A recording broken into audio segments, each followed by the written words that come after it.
함께 하겠습니다. 오늘 말씀 함께 보겠습니다. 오늘 함께 읽으실 말씀은 마가복음 2장 13절에서 22절까지 말씀입니다. 마가복음 2장 13절에서 22절.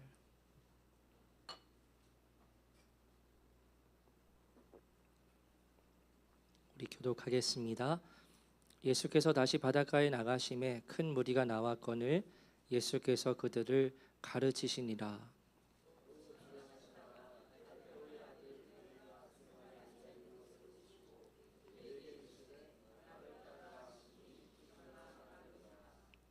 그의 집에 앉아 잡수실 때에 많은 세리와 죄인들이 예수와 그의 제자들과 함께 앉았으니 이는 그러한 사람들이 많이 있어서 예수를 따름이러라.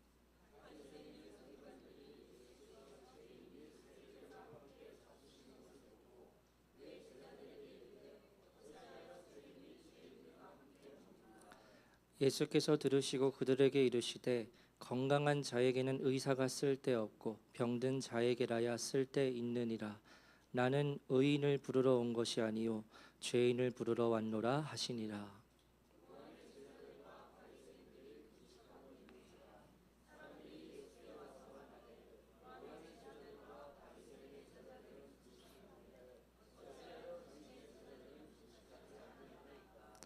예수께서 그들에게 이르시되 혼인집 손님들이 신랑과 함께 있을 때에 금식할 수 있느냐? 신랑과 함께 있을 동안에는 금식할 수 없느니라.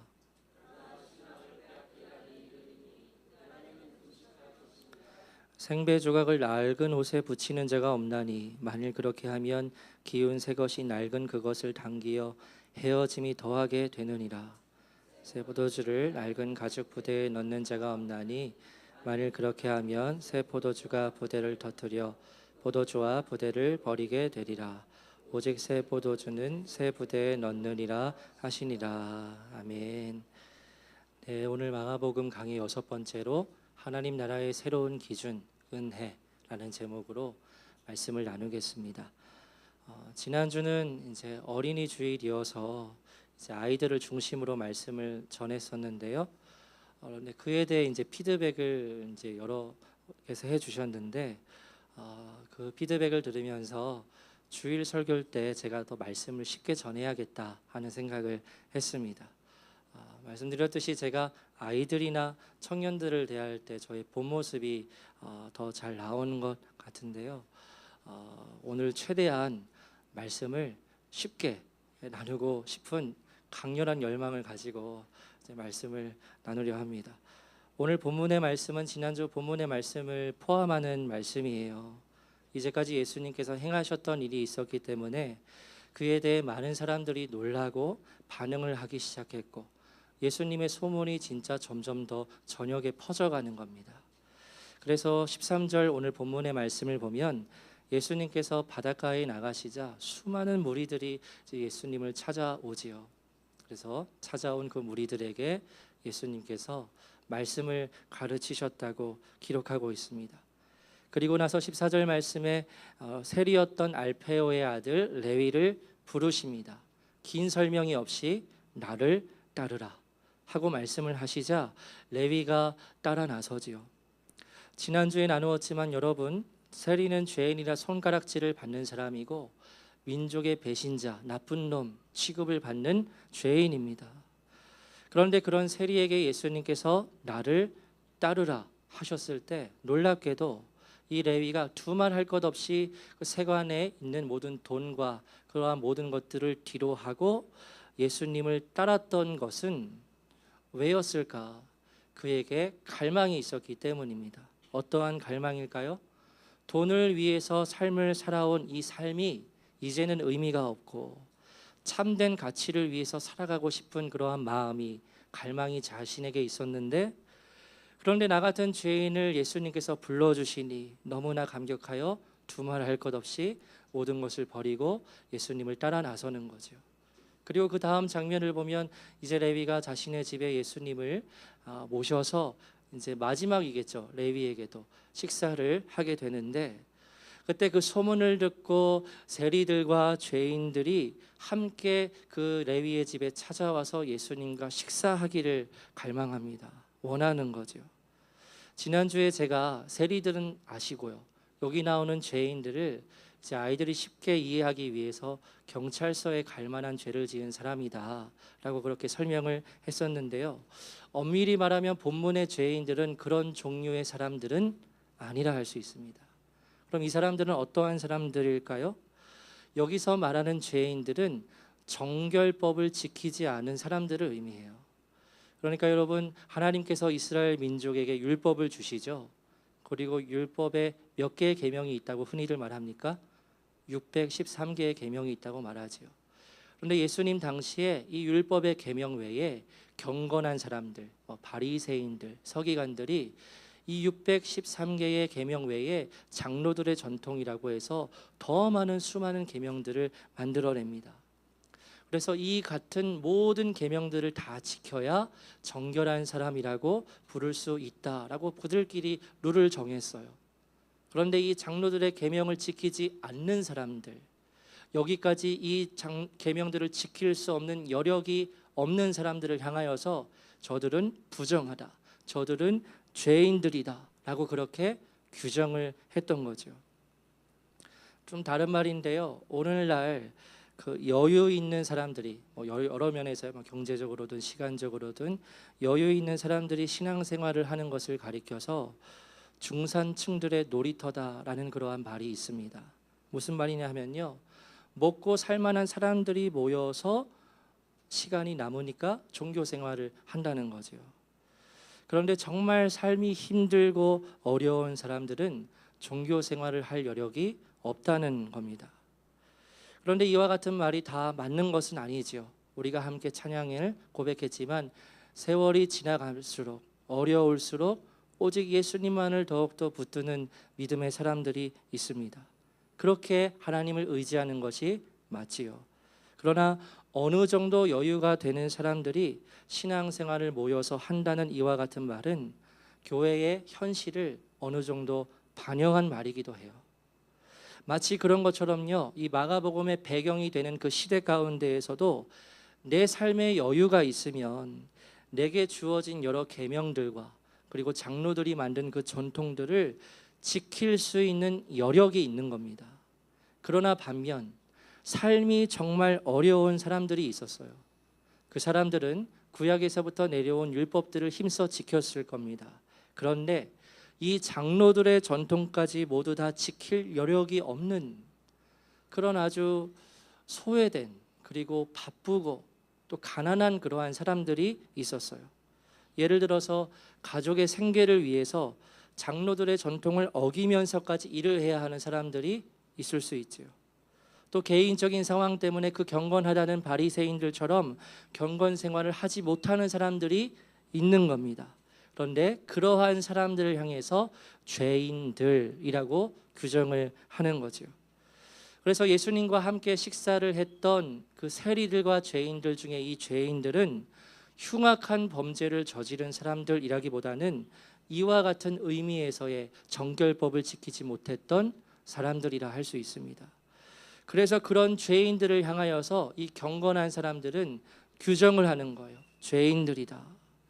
저 부정한 사람들과 가까이 하게 되면 멀쩡한 사람도 부정하게 된다. 저 금식도 안 하는 사람들, 저 밥 먹을 때 손도 안 씻는 사람들, 저런 죄인들과 함께 하게 되면 그들이 가지고 있는 부정함이 전염이 된다는 거죠. 그러니까 그와 같은 죄인들은 함께 식사를 할 수 없는 겁니다. 그런데 놀랍게도 저 기적들과 훌륭한 말씀을 행하셨던 예수께서 세리들과 죄인들과 한 집에서 함께 식사를 하고 있는 거예요.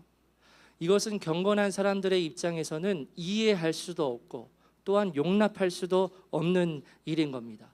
그래서 그 모습을 보고 서기관들이 비판을 했다고 말하고 있지요. 우리 16절 말씀 우리 함께 읽겠습니다. 시작.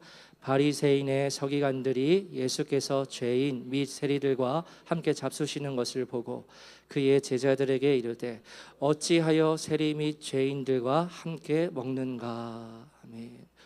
어찌하여 세리들과 저 정결법을 지키지 않는 죄인들과 함께 식사를 하느냐는 겁니다. 저들이 가지고 있는 부정함이 훌륭한 예수님께 전염이 되는 걸 제자들이 너희는 모르냐는 겁니다. 금묵자학이라고 검은 것에 가까이 하면 검게 물들게 되듯이 저 죄인들과 함께 식사를 하면 훌륭한 예수님마저도 부정함에 전염이 될 수 있다고, 그러한 의미에서 서기관들이 말하고 있는 거지요. 그런데 여러분, 그렇게 말을 했던 서기관들이 간과했던 사실이 한 가지가 있었습니다. 이것은 아주 중요한 점인데요. 그것은 예수님은 부정하게 될 수 없는, 다시 말해서 죄가 전염되지 않는 온전하신 하나님이시라는 점이었습니다. 그들은 이 사실을 몰랐지요. 그러하기에 예수님께서는 그들의 말을 들으시고 이렇게 말씀을 하십니다. 나는 의사라는 겁니다. 의사는 그 의사의 존재가 병든 사람에게 쓸모가 있듯이 나는 의인을 부르러 온 것이 아니요 죄인을 부르러 온 것이라 말씀을 하시지요. 여러분, 여기서 우리가 유의해서 볼 수 있는 지점이 예수님께서 지금 함께 식사를 하고 있는 사람들을 향해서 이 사람들은 죄인이 아니다, 죄인이라고 말하지 말아라 라고 그렇게 하시지 않습니다. 죄인이라고 인정을 하십니다. 그러나 나는 의인을 부르러 온 것이 아니요 죄인을 부르러 왔노라 하고 말씀을 하시지요. 이것은 굉장히 파격적인 말인 겁니다. 그 누구도 장로들의 전통을 지키지 않는, 그리고 민족을 배신한 세리들과 죄인들을 향해서 그와 같이 초청을 하고 내가 이들을 위해서 왔다고 말하는 사람이 한 명도 없었던 거죠. 그리고 장면이 바뀌는데요, 새로운 한 이야기가 시작이 됩니다. 18절 말씀을 보면 어떤 사람들이 와서 예수님께 이렇게 말을 합니다. 우리 18절 말씀 함께 읽겠습니다. 시작. 요한의 제자들과 바리새인들이 금식하고 있는지라. 사람들이 예수께 와서 말하되 요한의 제자들과 바리새인의 제자들은 금식하는데 어찌하여 당신의 제자들은 금식하지 아니하나이까. 아멘. 방금 읽은 말씀을 보면 세례 요한의 제자들, 바리새인들의 제자들이 있었습니다. 근데 이 제자들이 금식을 하고 있었다는 거죠. 근데 그 모습을 보고 이 사람들이 아니라 이 모습을 본 다른 사람들이 예수님께 와서 말하는 겁니다. 세례 요한의 제자들도 금식하고 바리새인들의 제자도 금식하는데 왜 당신의 제자들은 금식하지 않습니까? 하고 말하는 거죠. 이 당시에 금식을 하는 의미가 있었습니다. 이유가 있었어요. 그것은 뭐냐면요, 아시겠지만 이스라엘이 로마의 지배를 받고 있었는데 이 이스라엘의 회복이 일어나야 하는 겁니다. 근데 그 이스라엘의 회복이 일어나기 위해서는 반드시 무엇이 선행되어야 했냐고 생각을 했냐면 회개였어요. 우리 민족이 회개해야 한다. 그런데 하는 금식의 의미가 뭐냐면 회개한다는 의미였어요. 그래서 금식은 내가 회개한다는 의미였고, 이 회개는 곧 이스라엘의 회복을 부를 것이라고 그렇게 생각을 했습니다. 그래서 세례 요한의 제자들, 바리새인들의 제자들은 이 이스라엘의 회복을 위해서 금식을 하는데 왜 당신의 제자들은 금식을 하지 않느냐고 예수님께 물어본 거지요. 그 질문에 대해서 예수님께서 대답을 하시는데요, 한 가지 비유를 들어서 말씀을 하십니다. 우리 19절, 20절 함께 읽겠습니다. 시작. 예수께서 그들에게 이르시되 혼인집 손님들이 신랑과 함께 있을 때에 금식할 수 있느냐? 신랑과 함께 있을 동안에는 금식할 수 없느니라. 그러나 신랑을 빼앗길 날이 이르느니 그날에는 금식할 것이니라. 아멘. 여러분, 당시의 결혼 혼인잔치는 온 마을의 축제였습니다. 사람이라면, 마을 사람이라면 누구나 그 혼인잔치에 가서 기뻐하면서 음식을 먹고 함께 잔치를 즐겼습니다. 그런데 예수님께서 이 혼인잔치에 대해 말씀하시면서 혼인집 손님들이 그 잔치 가운데 함께 신랑과 있을 때 금식할 수 있느냐 하고 되물으시죠. 그때는 금식할 수가 없다는 겁니다. 여러분, 이러한 예수님의 말씀은 지금 신랑이 누구라고 말하고 계신 거지요? 바로 예수님 자신이라는 겁니다.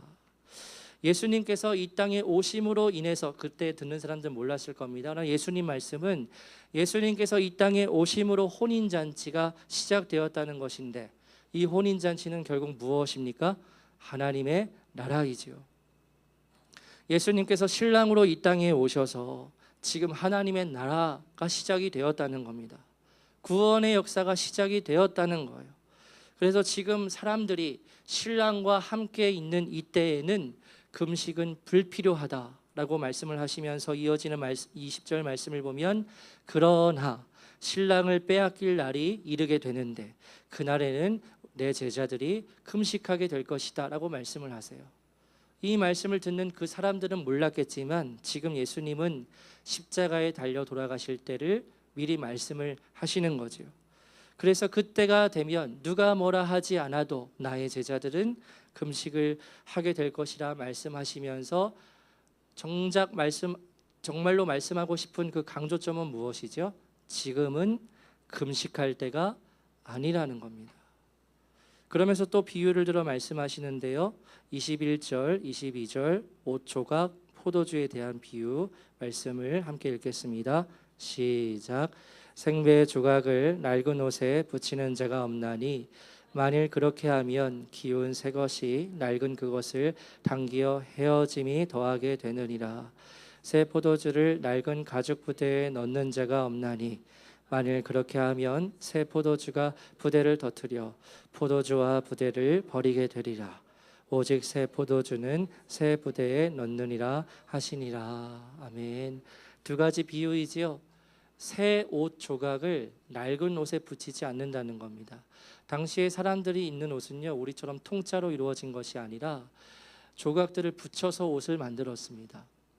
그런데 이제 헌 옷 조각은 이미 늘어날 대로 늘어난 옷 조각인데요.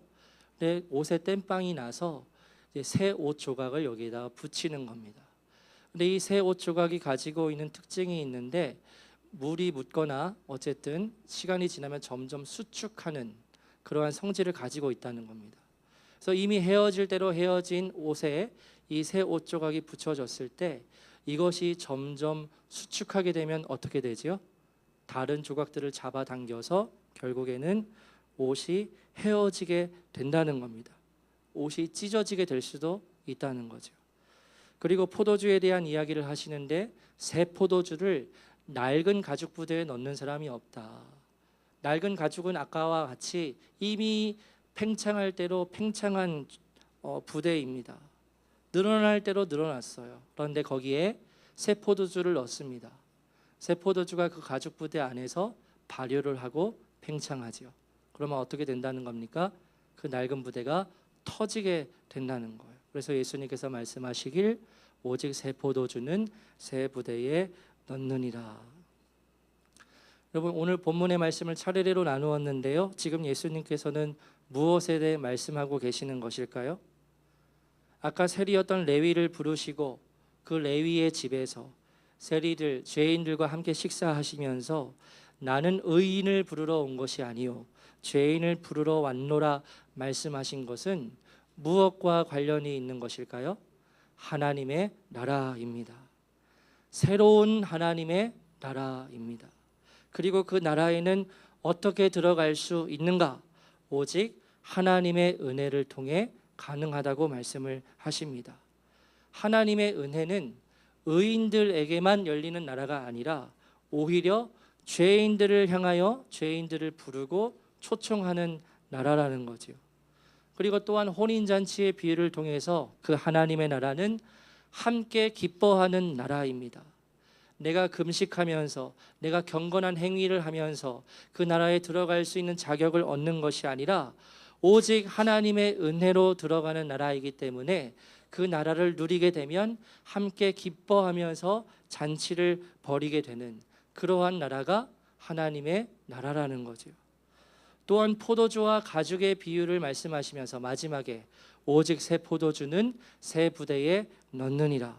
이제는 새로운 은혜의 시대가 되었다고 예수님께서 선포하고 계신 것입니다. 그래서 새 포도주는 새 부대에 담아야 한다는 것. 그래서 중요한 것은 이제 하나님이신 예수님께서 이 땅에 오심으로 인해 하나님의 나라가 시작이 되었다는 겁니다. 그것을 볼 수 있는 눈이 뜨여져야 한다고 주님께서 말씀을 하시는 거예요. 이 새로운 하나님의 나라는 사람들을 가리지 않습니다. 죄인들을 향해 모두 열려 있습니다. 그런데 이러한 하나님의 나라에 들어가지 못하는 한 종류의 사람들이 있는데 그 사람들은 누구이지요? 자신을 스스로 의인으로 여기고 있는 죄인들은 하나님의 나라에 들어가지 못하지요. 은혜를 받아들이지 않는 그 딱딱한 마음 때문에 스스로 나는 의인이라고 여기는 죄인들은 이 하나님의 나라에는 참여하지 못하지만 그 누구든지 하나님의 은혜를 겸손한 마음으로 갈망하고 받아들이고 회개하게 된다면 하나님의 나라에 들어갈 수 있다는 겁니다. 그래서 그와 같은 은혜를 누리게 되고 또 하나님의 나라에 들어가게 된 대표적인 사람이 오늘 본문에 누구냐면요, 레위라고 할 수 있죠. 여러분, 이 레위가 마태인 것 아시지요? 마태는 이후에 어떠한 일을 행합니까? 예수님의 행적을 담은 마태복음을 기록하게 됩니다. 낡은 인간의 전통으로는 죄인에 불과하고 손가락질을 받았던, 무시를 당하며 살 수밖에 없었던 그가 하나님 나라의 은혜로 인해 백성이 되고 또 일원이 되어서 예수님의 자세한 행적을 담은 복음서를 기록하게 되는 거예요. 그래서 여러분, 오늘 본문의 말씀을 통해 우리는 낡은 인간의 전통들을 내어버리고 혹은 우리 안에 남아있는 그릇된 인간의 생각들, 이 인간의 생각들이 어떤 것인지는 오늘 자세히 나눌 건데요, 이 인간의 생각들을 내어버리고 오직 새로운 은혜의 기준을 따라 살아갈 수 있어야 합니다. 우리는 오늘날 예수님을 믿는 성도들입니다. 본문 당시에 예수님을 믿지 않고 세례 요한을 따르는 사람이 있었고 바리새인을 따르는 사람들이 있었습니다마는 그들은 구시대의 사람들에 불과했습니다. 새로운 은혜의 시대에서는 오직 예수님의 뜻을 따라야 합니다. 그것이 바로 구원받은 성도라는 거지요. 새로운 하나님의 나라에 들어갈 수 있는 사람들이라는 것입니다. 그래서 이와 같은 오늘 본문의 말씀을 적용하는 면에서 실제적으로 이제 오늘날 교회를 구성하는 여러 종류의 사람들에 대해서 말씀을 나누려 합니다. 이번 주에 새벽 예배에서 기도하는데 이와 같은 말씀을 나누어야겠다는 생각이 들어서 그래서 표를 제가 한번 적어 보았어요. 그리고 이와 같은 도식을 이해한다면 여러분의 믿음을 점검하시고 또 우리 교회 공동체에서 추구하는 방향을 잘 이해하실 수 있을 것이라 생각이 듭니다. 그래서 표를 보시면 네 종류의 사람이 있습니다. 첫 번째 사람은 종교인, 거듭나지 않은 사람들입니다. 일반적으로 저는 교회 안에 이와 같은 거듭나지 못한 종교인들이 매우 많다고 생각을 하며 그렇게 전제를 하고 제가 항상 말씀을 나누고 있지요. 복음을 설명하지 못합니다. 복음을 경험한 적이 없습니다. 그렇다고 갈망의 마음을 갖지도 않습니다. 그래서 여전히 거듭나지 못한, 예수님의 생명을 가지고 있지 못했음에도 자신의 그러한 거듭나지 못한 상태를 깨닫지 못하고 있는 사람들이 교회 안에 많고 그와 같은 사람들을 종교인으로 한번 적어 보았습니다. 왜 교회들 안에 이와 같은 종교인들이 많을까? 그와 같이 된 가장 큰 이유는 저는 목회자들의 잘못된 가르침 때문이라고 생각을 합니다. 지난주에 제가 어린이 주일 설교 때 이제 앞에 앉은 아이들에게 물어봤어요. 너는 죄인에서 의인으로 변화된 것 같아? 구원받은 것 같아? 라고 이제 물어봤을 때 아이들이 대부분 이제 아니라고 대답을 했지요. 어떤 마음을 가지고 아이들이 그렇게 대답을 했는지는 여러분께서 잘 아시죠? 제가 변화된 것 같아? 구원받은 것 같아? 라고 물어봤을 때 네, 그런 것 같아요 라고 하면 뭔가 좀 그렇잖아요. 그러니까 아이들이 다 아니라고 그렇게 말했는데, 그런데 그때 제가 아이들에게 이렇게 말했습니다. 목사님이 볼 때는 맞는 것 같은데, 의인이 된 것 같은데 하고 말을 했는데요. 근데 여러분, 제가 그렇게 아이들에게 말한 것은 빈말이 아니라 제가 진짜 그렇게 생각을 하기 때문이었어요. 그러니까 아이들이 이제 함께 이제 동안 함께 하면서 화제도 있지만 아이들이 캠프에 가서 기도하는 것, 그리고 반응하는 것, 그리고 그와 같은 모습들을 제가 가까이에서 지켜보면서, 그리고 또 그 이후에도 아이들이 어떻게 반응하는지를 보았기 때문에 제가 그래도 너희들 정말 구원 받은 것 같은데, 의인으로 변화된 것 같은데 라고 제가 말을 한 거지, 만약 아이들에게 그러한 모습이 없었다면 저는 그렇게 말을 하지 않았을 겁니다. 이렇게 말하니까 제가 무슨 구원 감별사가 된 것 같은데, 구원받은 것은 오직 하나님께서만이 아시죠. 그러나 여러분, 성경 말씀을 통해서 어떤 사람이 정말로 하나님을 만나고 거듭난 생명을 가졌는지 우리는 그 열매를 통해서 우리가 알 수 있지요. 그래서 그러한 열매를 제가 보았기 때문에 그래도 구원받은 것 같은데, 변화된 것 같은데 라고 제가 말을 해준 거였어요. 그래서 여러분, 그러지는 않으시겠지만 저한테 목사님 저 거듭난 것 같으세요? 라고 질문하지 마시기 바랍니다. 저는 거짓말을 할 수가 없어요. 서로 피차 민망한 상황이 발생할 수도 있을 것 같아요. 그러니까 물어보지 마시고요. 제가 항상 기도하고 있습니다. 하나님만 아시지요.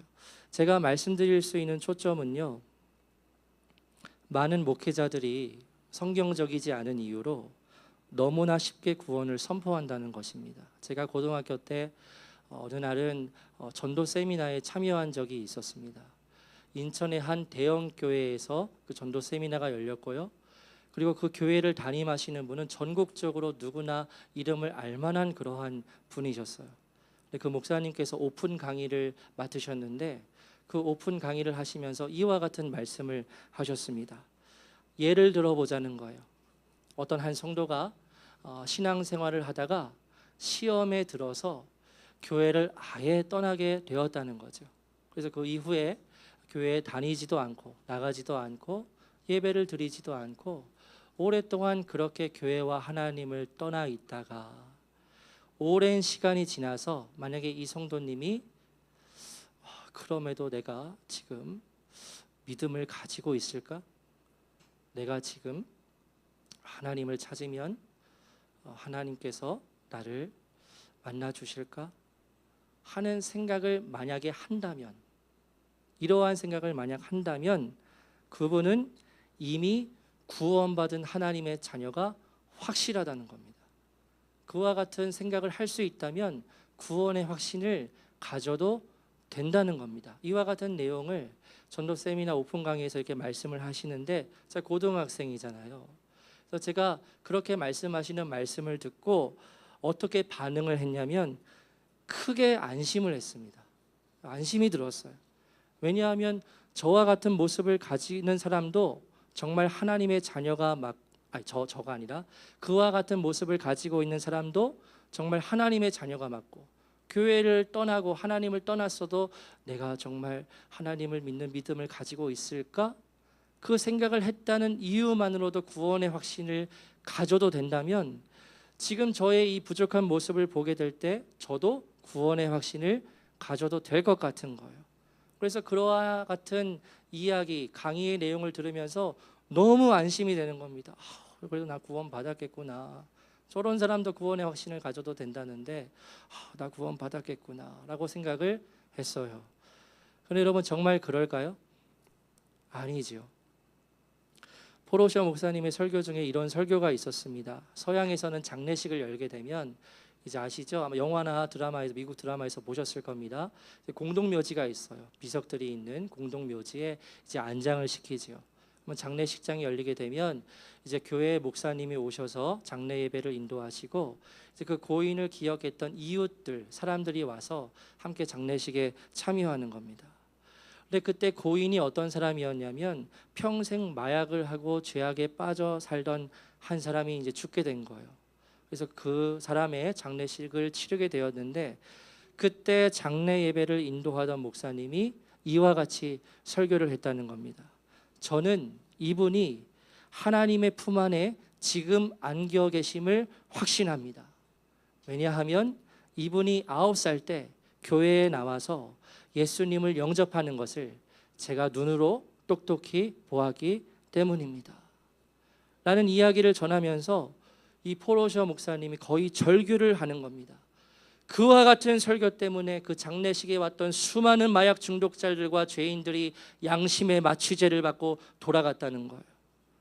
전에 교회에 나가서 믿음을 고백했던 적이 있으면 이렇게 살아도 괜찮은 거구나, 마지막에는 천국에 갈 수도 있겠구나 하는 생각을 그 목사가 하도록 만들었고, 그들을 다 지옥에 보내는 설교를 그 장례식에서 했다는 겁니다. 그러면서 막 분노하면서 절규하면서 그렇게 설교를 하시더라고요. 여러분, 제가 교회들 가운데 아직 거듭나지 못한 종교인들이 매우 많다고 여기는 것은 목회자들 가운데 정확히 그 현실을 말하는 이들이 부족하기 때문이라고 제가 말씀을 드렸지만요. 근데 여러분, 물론 목회자들만의 탓은 아닙니다.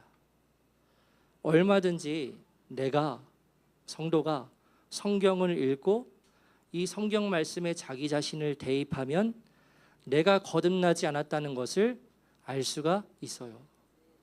그것에 그런데 관심을 기울이지 않고 그냥 교회에 열심히 출석하고 헌금하고 어느 정도 봉사를 하면서 일상의 삶 속에서는 세상 사람들과 똑같이 자아를 추구하면서 세상을 사랑하는 삶을 살아가는 일명 종교인들이 교회 안에 굉장히 많다는 거죠.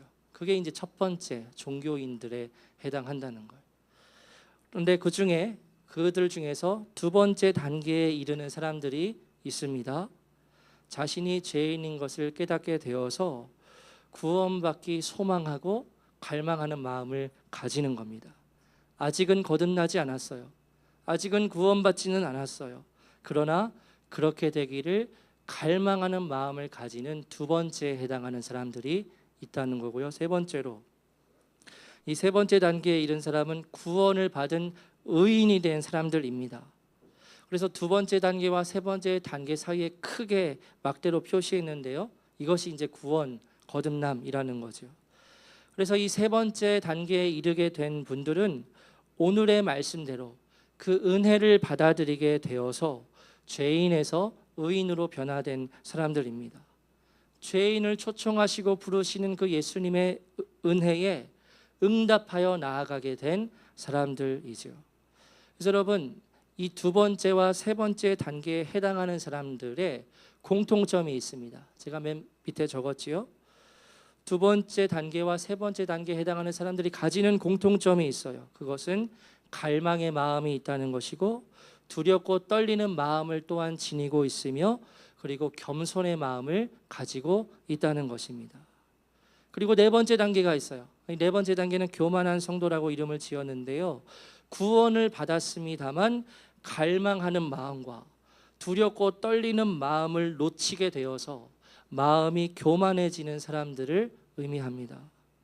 구원을 받은 이후에도 이와 같은 교만한 마음을 가질 수 있는가? 당연히 가질 수 있지요. 그래서 구원을 받은 3단계에 해당하는 성도들은 네 번째 단계로 넘어가서는 안 됩니다. 주의해야 합니다. 그래서 늘 겸손한 마음을 가지고 갈망하며 두렵고 떨리는 마음으로 믿음의 길을 걸어가야 하지요. 그래서 오늘날 교회 안에 있는 사람들을 그냥 기도하면서 생각나는 대로 제가 한번 정의를 제 정의입니다. 저게 뭐 성경 말씀 진리는 아니고요. 제가 이제까지 목회 사역을 하면서 이와 같은 사람들이 교회 안에 있다고 정리를 한 거예요. 여러분, 오늘 말씀에서 볼 때 예수님과 함께 식사를 했던 세리들과 죄인들은 몇 단계에 해당하는 사람들일까요? 두 번째 단계라고 할 수 있죠. 왜냐하면 예수님을 찾아온 사람들이에요. 예수님을 갈망하는 마음으로 찾아온 사람들이었습니다. 그래서 그러한 사람들을 향해서 나는 죄인을 부르러 왔다고 예수님께서 말씀을 하시죠. 그러면 오늘 본문에 나오는 죄인들을 향해 판단하고 정죄했던 서기관들은 어떤 단계에 해당하는 사람들일까요? 1단계에 해당하는 사람들이지요. 스스로 자신은 경건하다고 생각하고 의롭다고 생각을 하지만 전혀 의롭게 되지 못한 죄인들을 이제 아주 극명하게 보여주는 그러한 이야기가 오늘 본문의 이야기입니다. 그러면 여러분, 우리 교회 공동체로 이 도식을 적용해 본다면 어떠할까요? 저는 우리 교회 공동체에서는 1단계에 해당하는 분들은 거의 없다고 생각을 합니다. 왜냐하면 제가 늘 말씀을 전할 때 1단계에 머무르지 못하시도록 계속 제가 강조하여서 말씀드리기 때문입니다. 그럼에도 아직 머무르시는 분이 있을 수도 있지요. 이 도표에서 제가 가장 중요하게 생각하는 분들은 지금 2단계에 머무르고 계시는 분들입니다. 이분들을 위해서 제가 가장 많이 기도하고 있고 그분들을 늘 염두에 두면서 말씀을 준비하고 전하고 있습니다. 왜냐하면 가장 중요한 것이 결국 구원, 거듭남이 이루어지는 것이기 때문입니다. 감사한 것은 그와 같이 갈망의 마음을 가지고 반응하려고 하신 성도님들이 계시고 또 그와 같이 반응하시는 모습이 있어서 하나님께 감사한 마음이 들고요. 반드시 하나님께서 역사해 주셔서 곧 구원과 거듭남을 경험하게 되실 줄을 분명히 믿는 믿음으로 기도하고 있습니다. 함께 기도해 주셔야겠지요. 그래서 기도해야 되고요. 마지막으로 이제 이와 같은 말씀을 나누고 마치려고 하는데요. 오늘은 또한 어버이 주일입니다. 이제 어버이 주일이니까 그에 대한 메시지를 짧게 나누고 말씀을 정리하려 하는데요. 마치려 하는데요. 여러분, 부모로서 내 자녀에게 줄 수 있는 가장 귀한 것이 무엇인가 생각을 해보면 저는 믿음이라고 생각을 합니다. 많은 사람들이 이 세상에서 인생의 무거운 짐을 안고 살아가고 있습니다. 그리고 우리의 사랑스러운 자녀들도 아마 그런 무거운 짐을 지고 신음을 할 때가 있을 겁니다. 그런데 그때 내가 아빠로서 또 엄마로서 그 진정 구원을 받은 부모로서 자녀를 향해서 이렇게 말해주는 거죠. 눈에 보이는 힘든 상황들을 결론으로 삼지 말고 하나님의 말씀을 결론으로 삼으라는 권면을 해주는 겁니다. 걱정하지 마. 엄마 아빠가 기도했어. 주님께서 너와 함께하고 계셔. 절대 기죽지 마.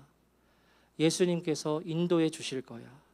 라는 말을 부모로서 내 자녀에게 해줄 수 있다면 그것이 자녀에게 있어서 가장 큰 힘이 되는 유산이 되리라 믿어요. 저도 개인적으로 힘들 때 감사한 것은 양가 부모님께서 믿음의 말을 해주시고 기도를 해주십니다.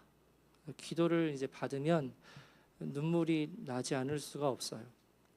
혹시라도 제가 주님을 붙들지 못하고 눈에 보이는 상황 때문에 힘들어할 때 양가 부모님들께서 말씀을 해주세요. 기도해 주시면서 걱정하지 말아라. 하나님께서 함께 하실 거다. 라고 말씀해 주시면 다시 힘을 내어서 일어나게 되더라고요. 여러분, 우리가 부모로서 자녀에게 무엇을 줄 수 있겠습니까? 자녀를 향해서 줄 수 있는 가장 귀한 것이 무엇일까요? 먼저는 내가 먼저 진정으로 구원을 받은 부모가 되는 것입니다. 그런 아버지가 되고 어머니가 되는 것입니다.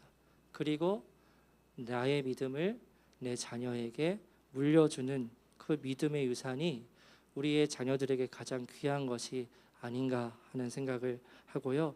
그와 같은 믿음의 유산을 물려줄 수 있는 믿음을 가진 부모로서 서시게 되기를 주님의 이름으로 축복합니다. 그것이 가장 큰 선물이라는 것을 우리가 기억하기를 원하고, 내 자녀가 힘들 때마다 엄마 아빠가 지켜줄 게가 아니죠. 엄마 아빠가 어떻게 지켜줍니까? 아이들을. 걱정하지 마. 하나님께서 인도하실 거야. 하나님께서 함께 하실 거야. 눈에 보이는 상황 때문에 절망하지 마.